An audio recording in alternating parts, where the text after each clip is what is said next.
고진감래라고 하는 사자성어가 있습니다. 힘든 시간 뒤에 좋은 일이 찾아온다라는 뜻입니다. 요셉의 삶을 돌아보면 고진감래의 인생인 것 같습니다.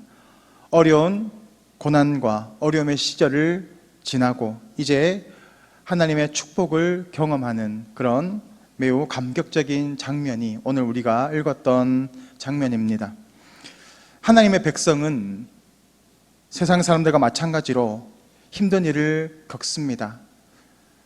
그리스도인이라고 해서 어려움을 피해갈 수는 없습니다. 왜 하나님은 성도들에게 힘들고 어려운 시간을 지나도록 하실까요? 하나님의 은혜의 방법이기 때문에 그렇습니다. 하나님의 은혜로만 살아갈 수 있음을 깨닫게 하기 위해서 그렇습니다. 하나님의 은혜가 아니면 우리는 일어설 수 없고, 또 하나님께서 도와주시지 않으신다면 우리는 이 어려움 가운데에서 넘어질 수밖에 없습니다. 그러한 어려움 가운데에서 성도는 하나님을 바라보고 하나님의 은혜를 구하고 나아갈 때 하나님께서는 그의 백성들에게 은혜를 베풀어 주시고 또 마침내 좋은 길로 또 응답하시는 그런 복된 삶을 살아갈 수 있게 하시는 것, 그것이 바로 하나님의 방법이기 때문에 그렇습니다. 피조물은 한계를 가지고 있습니다. 바로 창조주의 공급이 없이는 살아갈 수 없는 존재이기 때문에 그렇습니다. 피조물은 바로 창조주 하나님으로부터 은혜를 공급받고 또 인도하심과 도우심을 통해서만이 이 어려움을 이겨낼 수 있고 또 극복해낼 수 있습니다. 그러나 이 피조물이 그것을 잊어버리게 될 때 피조물은 마치 자기가 창조주인 것처럼 행동합니다.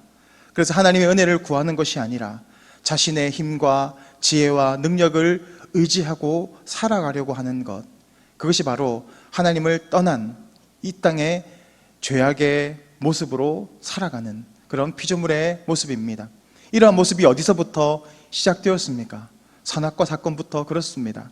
선악과를 따먹고 난 이후부터 내가 하나님이 된 것처럼 내가 피조물인 것을 잊어버리고 마치 선악과는 내가 판단하는 그런 하나님의 자리로 나아가게 되는 것. 그래서 사람들은 하나님의 도우심을 구하지 않고 그 결과 은혜를 공급받지 못함으로 결국 사망의 멸망의 자리로 나아갈 수밖에 없는 것이 바로 이 죄악된 인간의 모습입니다. 오늘 우리는 요셉을 통해서 그에게 하나님께서 주셨던 소망을 바라보게 합니다. 요셉은 꿈을 통하여서 하나님이 그에게 주셨던 비전과 꿈을 주셨습니다. 그는 그 비전과 꿈을 바라보며 살아갔습니다. 그렇지만 그의 실제 삶의 인생의 모습은 어땠습니까? 노예로 팔려가게 되고 또 감옥에 갇히게 되고 앞이 보이지 않는 절망 속에서 살아가게 되었습니다. 그러나 결국 하나님은 자신이 약속하신 것처럼 그에게 비전과 소망을 주신 것처럼 결국 그를 이끌어 가시고 일으켜 세워주셨습니다. 요셉은 이 꿈을 통해서 또 자신의 모습을 바라보면서 자신의 무능력함을 바라보게 되었고 내가 의지할 분은 하나님밖에 없구나라는 것을 알게 되었을 것입니다. 오늘 우리 역시도 그러합니다. 우리의 소망이 어디에 있습니까? 우리의 건강과 또 우리의 물질, 그런 것에 우리의 소망을 두고 살아갈 것이 아니라 어제나 오늘이나 동일하신 하나님께 소망을 두고 살아가야 할 줄 믿습니다. 오늘 요셉은 마침내 하나님의 인도하심 가운데에서 드디어 이제는 자신의 정체를 밝히게 되었고 또 형들에게 자신의 정체를 밝히면서 크게 통곡하였다라고 오늘 성경은 말하고 있습니다. 이 통곡은 슬픔의 통곡이 아니라 기쁨의 통곡이고 감사의 눈물입니다. 그의 모습을 바라본 바로와 신하들 역시도 매우 기뻐하고 또 축하해주고 있습니다. 바로와 신하들이 기뻐하는 이유가 무엇일까요? 요셉의 삶을 돌아봤더니 그래, 참 고생 많이 했구나, 드디어 좋은 일이 열렸구나, 물론 그런 것도 있었을 것입니다. 그렇지만 요셉의 인생을 바라보았을 때 하나님을 빼고는 그의 인생이 이해되지가 않고 설명되지가 않습니다. 이방인이었던 바로와 그의 신하들 역시 요셉의 삶을 바라보면서 하나님의 살아계심을 보았기 때문에 그들은 요셉의 이러한 일들에 대해서 기뻐하고 축하해주고 있다라는 것입니다. 우리가 어떻게 하나님을 전할 수 있을까요? 물론 전도하고 또 말로 전할 수 있습니다. 그렇지만 오늘 요셉처럼 우리의 삶을 통하여서 하나님을 증거할 수도 있습니다.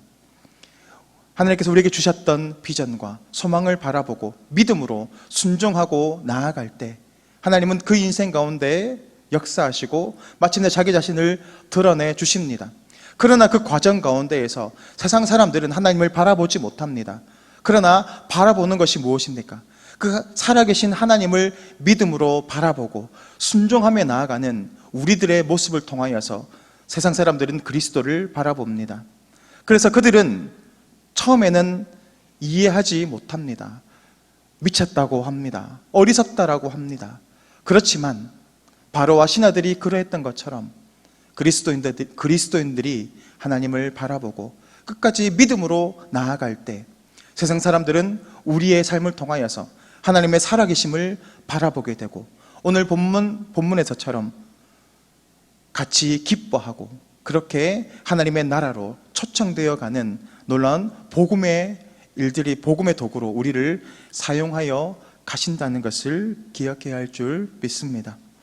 오늘 우리는 요셉의 모습을 바라보지만 동시에 야곱의 모습도 바라보아야 합니다. 야곱은 자신의 인생을 수리하면서 돌이켜 보았을 때 참 험악한 인생을 살았다라고 자신의 인생을 고백합니다.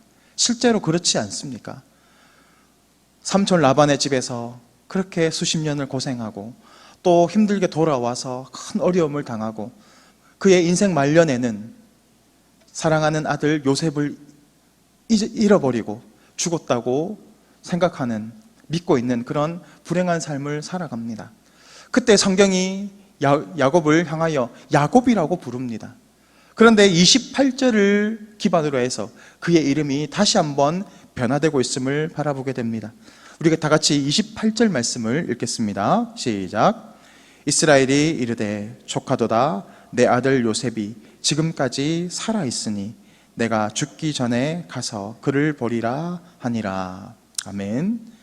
과거에 야곱을 표현할 때 그의 이름을 야곱이라고 부릅니다.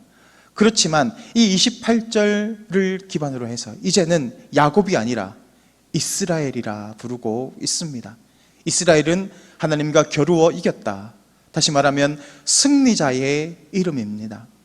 믿음으로 하나님만을 바라보며 그의 은혜를 구하며 살아가는 사람, 하나님 은혜 안에 거하는 사람은 이와 같이 야곱의 인생이 아니라 이스라엘의 인생으로 하나님은 우리를 세워가실 줄 믿습니다.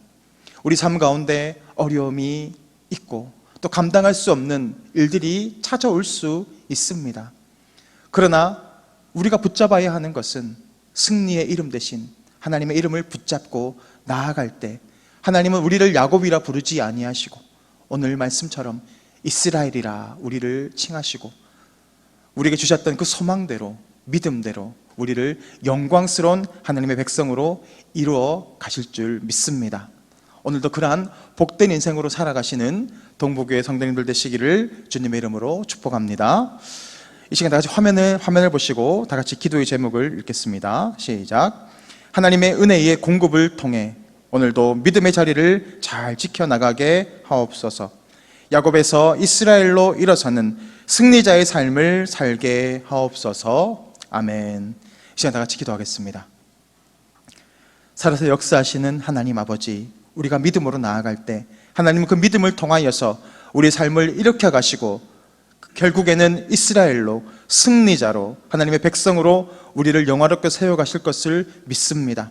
오늘도 믿음으로 일어서게 하시고 순종함으로 나아갈 때 오늘도 하나님의 구원을 바라보는 또 구원을 경험하는 놀라운 복음의 도구로 우리를 사용하여 주시옵소서. 감사를 드리며 예수 그리스도 이름으로 기도드립니다.